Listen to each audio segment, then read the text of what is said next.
রবীন্দ্রনাথের সোনার বাংলা আর শোনা যাবে না বাংলাদেশ। স্পষ্ট জবাব ইউনূস সরকারের। চলতি সপ্তাহের শুরুতেই বাংলাদেশের জামায়াতে ইসলামীর প্রতিষ্ঠাতা গোলাম আজমের ছেলে আব্দুল্লাহিল আমন আজমি দাবি করেন বাংলাদেশের জাতীয় সঙ্গীত ও সংবিধান বদল করার। তিনি বলেছিলেন, বর্তমানে আমরা যে জাতীয় সঙ্গীত শুনি তা স্বাধীন বাংলাদেশের অস্তিত্বের পরিপন্থী। শনিবার বাংলাদেশের অন্তর্বর্তী সরকারের ধর্মীয় বিষয়ক পরামর্শদাতা খালিদ হোসেন বলেন, বাংলাদেশের জাতীয় সঙ্গীত পরিবর্তনের কোনো পরিকল্পনা নেই।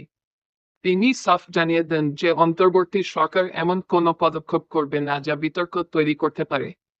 প্রসঙ্গত, চলতি সপ্তাহের শুরুতে বাংলাদেশের জামায়াতে ইসলামীর প্রতিষ্ঠাতা গোলাম আজমের ছেলে আব্দুল্লাহিল আমন আজমি দাবি করেন বাংলাদেশের জাতীয় সঙ্গীত ও সংবিধান বদল করার।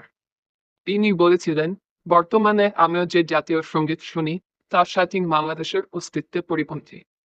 এটা বঙ্গভঙ্গের সময়কার ও দুই বঙ্গের এক হয়ে যাওয়ার গান।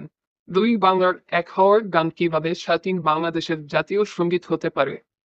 1971 সালে এই গান আমাদের উপরে চাপিয়ে দিয়েছে ভারত। বহু গানই বাংলাদেশের জাতীয় সঙ্গীত হতে পারত।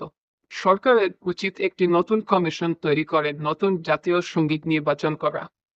বাংলাদেশ নতুন সরকারের অভ্যুত্থানের পর মন্দিরে হামলার ঘটনাকে অত্যন্ত ঘৃণ্য অপরাধ বলে উল্লেখ করে ধর্মীয় বিষয়ক পরামর্শদাতা খালিদ হোসেন বলেন, যারা ধর্মীয় স্থানে হামলা করে তারা মানবতার শত্রু। এরা অপরাধী। আইনানুগ পদ্ধতিতে তাদের শাস্তি দেওয়া হবে।